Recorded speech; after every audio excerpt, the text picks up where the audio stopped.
हम उनके पैर के धूल के बराबर में भी नहीं है। अगर देखा जाए तो हमारी इतनी औकात नहीं कि हम उनके खिलाफ बोल सकें। ना हम सपने में बोल सकते हैं, ना हकीकत में बोल। देन है कि मैं बाहर बैठा हूँ आज जो भी हो मेरे लिए मसीहा है। 2016 के जो केस में मैं जेल में फंसाया गया था, मर्डर केस में, उसमें शहाबुद्दीन साहब ने डायरेक्ट पर्सनली मुझे मदद करके बाहर निकाला आया, डिस्चार्ज हो गया आईसीयू से। मुझे यहाँ मीडिया के द्वारा, मेरी माँ के द्वारा, मेरे घर वालों के द्वारा सुनने को कुछ आया, तो मैं सोचा कि दो शब्द बोलूँ। इसीलिए मैं सोचा आज मेरा वितरण भी है और मैं कल फिर इलाज कराने चला जाऊँगा, क्योंकि अभी भी मेरे नाक से हल्का ब्लडिंग हो रहा है। तो चला जाऊँगा तो सोचा दो शब्द बोल के जाऊँगा, क्योंकि ज़्यादा बोलने से अच्छा है दो शब्द बोलना। आप लोग कोई सवाल कर सकते हैं। एक मामला आया था कि एक ऑडियो वायरल हो रहा था आपका, जिसमें आप साफ तौर पे कह रहे थे कि शहाबुद्दीन साहब का मैंने ट्रक रोक लिया, 3 दिन रखा, जमीन उनका 10 कट्ठा हथिया के बेच दिए। ये सब क्या है? शहाबुद्दीन साहब, डॉक्टर मरहूम शहाबुद्दीन साहब जो थे बेचारे, वो जानते हैं कौन थे? वो बिहार के नहीं, हिंदुस्तान के नहीं, वर्ल्ड के सबसे बड़े फेमस नेता थे। हमको नहीं लगता उनसे बड़ा कोई नेता होगा, लेकिन हाँ, ऑडिटिंग करके राष्ट्रपति के बारे में भी लोग बोल सकते हैं। आप चाहिएगा, ये चाहेंगे, आप मीडिया बंधु या कोई भी, आप लोग तो मोबाइल चलाते हैं, ऑडिटिंग करते हैं, आप लोग तो ऑडिटिंग करके ही ना न्यूज़ चलाते हैं। किसी की भी आवाज़ को किसी तरह से भी बना के कहीं भी आप पेश कर सकते हैं।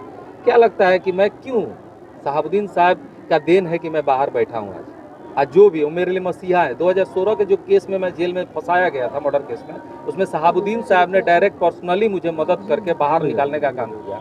हिना साहब मेरी माँ की तरह है, उसामा मेरे भाई की तरह है। हम आज भी हिना साहब से मिलते हैं तो अपनी माँ की तरह उनसे आशीर्वाद लेते हैं। अभी तत्काल हम 4 दिन आईसीयू, जब मेरे ये घटना हुआ था उसके 2 दिन पहले प्रोग्राम में हम हिना साहब का आशीर्वाद लिए थे। हिना साहब मेरी माँ की तरह है, शहाबुद्दीन साहब मेरे मसीहा हैं।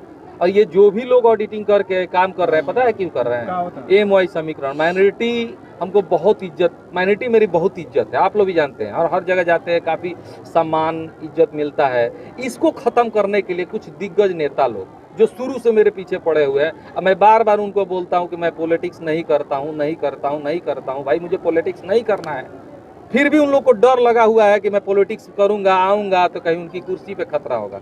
तो मैं हाथ जोड़ के उनसे विनती करता हूं कि आप अपना पॉलिटिक्स कीजिए, मेरा समाज सेवा पूछ पे छोड़ दीजिए। रही बात शहाबुद्दीन साहब की, तो वो भगवान है, वो इंसान नहीं। भगवान थे भी और भगवान है भी। कौन लोग हैं जो आपको बदनाम कर रहे हैं और ऑडियो एडिटिंग करा रहे हैं? जिनको मुझसे खतरा है कि मैं आऊँगा तो उनकी कुर्सी छीनी जाएगी, जिनको मुझसे खतरा है कि मेरे सपोर्ट करने से अगर कोई सिवा, जैसे मैंने बहुत पहले एक मीडिया में स्टेटमेंट दिया था, आप ही लोग के शायद एटीएन चैनल पर बोला था मैं कि मैं एक बार हिना मैडम को सिवान का सांसद देखना चाहता हूँ, खुलेआम बोला था मैं, और दिल खोल के हर तरह से मैं हिना मैडम के साथ में हूँ। जिस आदमी, जो आदमी, जीवन यादव, जो आदमी खुद अपने मुंह से कह रहा है कि हिना मैडम के मैं साथ में हूँ, उनके चुनाव में मैं एक बार सिवान देखना चाहता हूँ कि हिना मैडम के हाथ में हो, जिसका विकास पुरुष उनके हस्बैंड, उसी तरह हिना मैडम भी विकास पुरुष बन के एक बार उभरे, उनके खिलाफ मैं बोलूँगा। ऐसा हो सकता है? ये सिर्फ मुझे उनके नज़रों से गिराने का काम किया जा रहा है कि मैं हिना मैडम के नज़र से गिर जाऊं, माइनॉरिटी के नज़र से गिर जाऊं, लोग मेरे मुंह पे थूक के, और लोग थूक भी रहे, सच्चाई भी है। मैं अभी जब इलाज करा के, अभी सॉरी जोर से बोलने से डॉक्टर मना किया है, जब मैं इलाज करा के आया, कॉमेंट पढ़ा ना, काफ़ी लोग मुझे गाली दे रहे हैं। मुझे उस बात का अफसोस नहीं कि लोग मुझे गाली दे रहे हैं। जाहिर सी बात है कि अगर मैं बोला होता, मैं गलती किया हूँ तो गाली सुनने के लायक हूँ। अगर मैं हाथ जोड़ के विनती करता हूँ जनता जनार्दन से, जो लोग मुझे गाली दे रहे हैं, वो मेरी आवाज़ नहीं है, वो ऑडिटिंग करके बनाया गया है। शहाबुद्दीन साहब भगवान थे, भगवान है, सिवान के लिए महापुरुष थे, महापुरुष ही रहेंगे, अब मेरे लिए भी मसीहा थे, मसीहा ही रहेंगे। आपका ऑडियो नहीं है तो आप जांच कराने की बात करेंगे? हाँ, क्या नहीं, जो भी करना है कर सकता है लोग। देखिए, मेरी लड़ाई किसी से नहीं है, मैं समाज का काम कर रहा हूँ, छोटा मोटा एक समाज सेवी हूँ, जो आज भी देखिए छोटा मोटा, मैं ये काम क्यों कर रहा हूँ? दिखावे के लिए कर रहा हूँ, पॉलिटिक्स के लिए कर रहा हूँ? नहीं, मैं अपने दिल के सुकून के लिए थोड़ा बढ़ चढ़ के इसलिए इस बार किया हूँ ना कि मेरी जान बची है। आखिर किसने मुझे, अगर मेरे ही कार्यालय पे मैं बैठा हूँ, एक बार मेरे नाक से ब्लीडिंग होने लगा, क्या लगता है मैं बीमार था?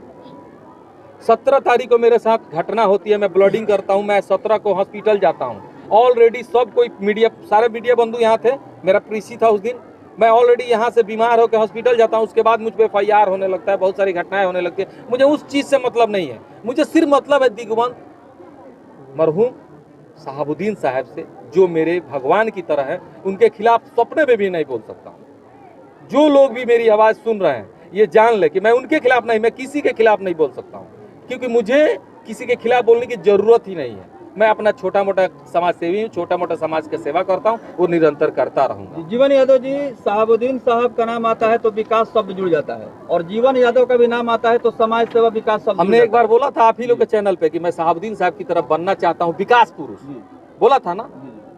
कौन ऐसा इंसान है जो अपने आइडल को कुछ गलत बोल सकता है? वो तो हीना मैडम को जो इंसान सांसद देखना चाहता है, कि जो इंसान हमेशा ये बात हर मीडिया में मैं बोलता हूँ कि अगला सांसद सिवान की हीना मैडम हो, हीना मैडम हो, ये रट लगा के मैं बैठा हूँ, हर तरह से बोला हूँ कि मेरा अपना टोटल जो भी मेरे पास है, जितनी मेरी क्षमता है, मैं सब लगा दूंगा उनके चुनाव में।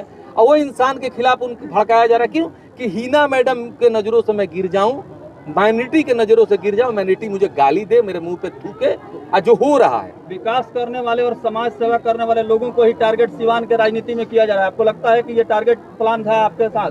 अच्छा, ये प्लान नहीं होता तो मेरा यहाँ एक बैग तबीयत खराब हो जाएगा, एक बैग मेरे खिलाफ इतना स्कैंडल हो जाएगा। कहीं ना कहीं प्लान के तहत है, लेकिन इस प्लान को मैं समझ नहीं पाया। हल्का समझा था, एक बार बोला था मीडिया में कि मुझे मारने की साजिश की जा रही है, ये बोला था मैं। सच्चाई है 33 साल के आदमी को ब्रेन हेमरेज होगा, कौन सा टेंशन है मुझे? अपनी संपत्ति डोनेट कर रहा हूँ, मुझे संपत्ति का लालच नहीं है, कुर्सी की लालच नहीं है, तो क्यों मेरा ब्रेन हेमरेज होगा? जीवन जी, आप कह रहे हैं कि साजिश रचा जा रहा है आपके खिलाफ। आप हमेशा कहते हैं कुछ लोग हैं जो हमारे पीछे पड़े हुए हैं, जो बदनाम करना चाहते हैं। कौन लोग हैं, खुल के क्यों नहीं कहते हैं आप? अब देखिए, एक आदमी होता तब ना उसका पर्सनली नाम बताता। बहुत सारे लोग हैं जो एकजुट हो के चाहते हैं, और वो भी जानते थे कि हम एक गरीब घर के लड़के हैं, हमारे पिताजी बड़ा बाबू माँ टीचर थी, बहुत बड़े घर के लड़के नहीं हैं। लोगों को ये जलन हो रहा है कि एक बैकवर्ड क्लास का लड़का, जो गरीब का लड़का, एक बैकवर्ड है हम, ये लड़का आगे कैसे बढ़ रहा है? इसको इतना मान सम्मान काहे मिल रहा है? लोग इसको इतना पूछ क्यों रहे हैं? अच्छा, हिंदू और मुस्लिम सब, छोटे बड़े वर्ग के सभी लोग मुझे क्यों पूछ रहे हैं? ऐसा क्यों हो रहा है पता है? कुछ पैसे वाले लोग, जिनको रास नहीं आ रहे मेरा नाम, तो गेम हो गया। लेकिन जनता पूर्वक नहीं है ना सिवान की, जनता चालाक है। अच्छा, जनता का आशीर्वाद से नाम जिंदा है। मुझे इस बात की खुशी है कि सिवान की जनता जनार्दन, भगवान, पूरे हिंदुस्तान की जनता जनार्दन, जो भी मुझे लोग जानते हैं, जो मुझे प्रेम करते हैं, उनका आशीर्वाद से मैं जिंदा हूँ।